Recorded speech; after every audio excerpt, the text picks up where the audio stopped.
अस्सलाम वालेकुम वरहमतुल्लाहि वबरकातुहू। अंडरस्टैंड इस्लाम वालों ने जावेद अहमद गामदी साहब की एक ऐसी वीडियो अपलोड की जिसके अंदर ये बताया गया, मुकदमा कायम किया गया कि जावेद अहमद गामदी साहब का ये मौक़िफ़ है और ये मुकदमा है कि बुज़ुर्ग बाबों की तहरीरें जो हैं या तसव्वुफ़ की जो बड़ी बड़ी शख्सियात हैं उनकी वजह से या उनकी बिगड़ी हुई फॉर्म मिर्ज़ा ग़ुलाम अहमद क़ादियानी है, जिनको वो दावा नबूवत से आरी या खाली समझते हैं।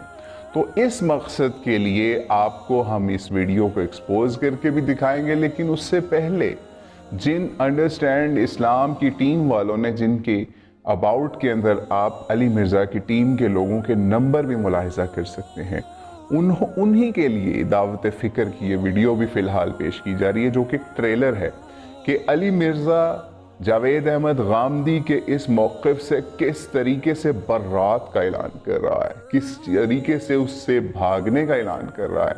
लेकिन अंडरस्टैंड इस्लाम टीम वाले लेकिन अपनी फ़िरक़ा परस्ती और क़ादियानियत की पुश्त पनाही के चक्कर में गामदी साहब की वो 40 मिनट की वीडियो ऑन एयर करके व्यूज़ कमाते नज़र आ रहे हैं। उसकी भी हकीकत और उसकी ख़यानतों को हम अगली आने वाली इक़्तिसाद के अंदर आपको दिखाएंगे कि किस तरह जावेद अहमद गामदी साहब ने शाह इस्माइल शहीद रहमतुल्लाह अलैह, शाह वलीउल्लाह रहमतुल्लाह अलैह और दीगर बुज़ुर्गों, आइमा, मुहद्दिसीन और उसके अलावा तसव्वुफ़ के इमामों के ऊपर किस तरीके से एक महाज खोला और झूठा महाज खोला। हालांकि इनमें से एक ने भी आज तक दावा नबूवत नहीं किया, इनमें से एक ने भी आज तक नबूवत का दावा करने वालों की सपोर्ट नहीं की।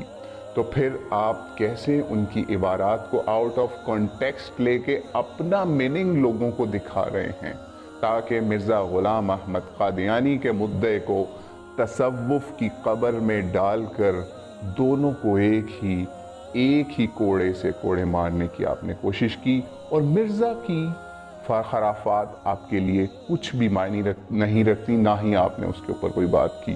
तो आइए पहले गामदी साहब की वीडियो देखिए और फिर उसके बाद अली मिर्ज़ा साहब ने किस तरीके से उनकी किट लगाई या परेड की वो भी आप मुलाहिज़ा कीजिए, ताकि अंडरस्टैंड इस्लाम वाले कुछ अंडरस्टैंड कर सकें। और अगर इस पे हमें स्ट्राइक आती है तो हम समझ लेंगे कि अंडरस्टैंड इस्लाम वाले कितना इस्लाम अंडरस्टैंड करते हैं। अस्सलाम वालेकुम वरहमतुल्लाहि वबरकातुहू। मैंने अर्ज़ किया कि कुरान मजीद में सूरह अहज़ाब की आयत 40 है जिसमें अल्लाह ताला ने इसका ऐलान फरमाया है। सूरह अहज़ाब की इस आयत का मुताला करने से पहले मैं इसका पस मंज़र आप पर वाज़ेह करना चाहता हूँ। इस पस मंज़र की वजाहत इसलिए ज़रूरी है कि हमारे यहाँ आम तौर पर लोग ये समझते हैं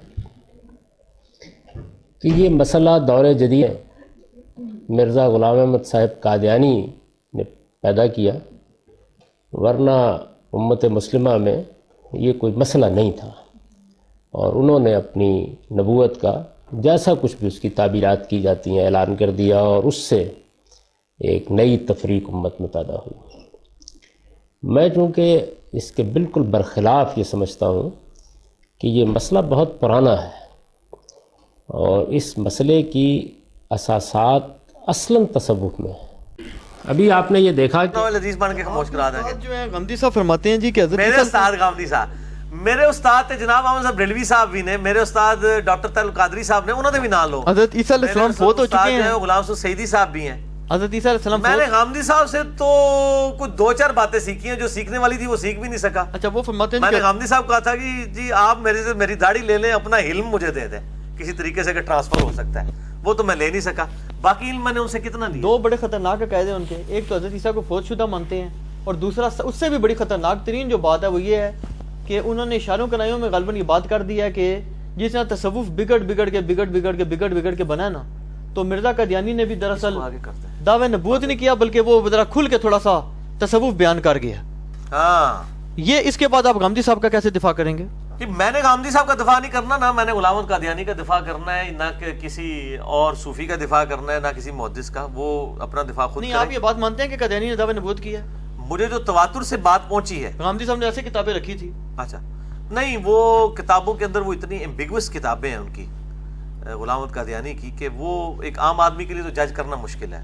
ہم یہ کہتے ہیں اس وقت جو ان کے بڑے فالوورز ہیں، کٹر ماننے والے جو قادیانی ہیں، احمدی اپنے آپ کو کہتے ہیں، ان کا تو یہی دعویٰ ہے ان کے بارے میں، نبوت کا کیا. نبوت کا. غامدی صاحب اگر کہتے ہیں انہوں نے دعویٰ نبوت نہیں کیا، تو پھر ان سے کہ انہوں نے کیا کیا ہے؟ جو کچھ انہوں نے کیا وہ سامنے امت کے آ گیا. یا تو دعویٰ نبوت کیا انہوں نے، یا وہ مجددیت والا جو ایشو ہے وہ جو لاہوری گروپ مانتا ہے. ہم یہی سمجھتے ہیں کہ یہ کوئی پرانا زمانے کا واقعہ نہیں ہے. آج اس بات کو بمشکل 100 سال ہی گزرے ہیں. غلام احمد قادیانی کو فوت ہوئے 1908 کے اندر غالباً فوت ہوئے وہ. تو ان کی جتنی تعلیمات ہیں وہ، بلکہ ایسے لوگ بھی ابھی زندہ ہیں جنہوں نے ڈائریکٹلی نہیں تو انڈائریکٹلی ان سے استفادہ کیا ہوا ہے، اور ان کی تعلیمات موجود ہیں. تو جن کو وہ سیابی اور تابی بھی کہتے ہیں ان کے، تو ان کی تعلیمات تو بالکل واضح ہیں. میں نہیں سمجھتا کہ انہوں نے دعویٰ نبوت نہ کیا ہو، یقیناً کیا ہے. اور اس وقت جس طرح علماء ان کے سامنے آئے ہیں اور ان کا مقابلہ کیا ہے، تو ان کی ایک کتاب آ جاتی جس میں وہ کہتے ہیں میں نے دعویٰ نبوت نہیں کیا.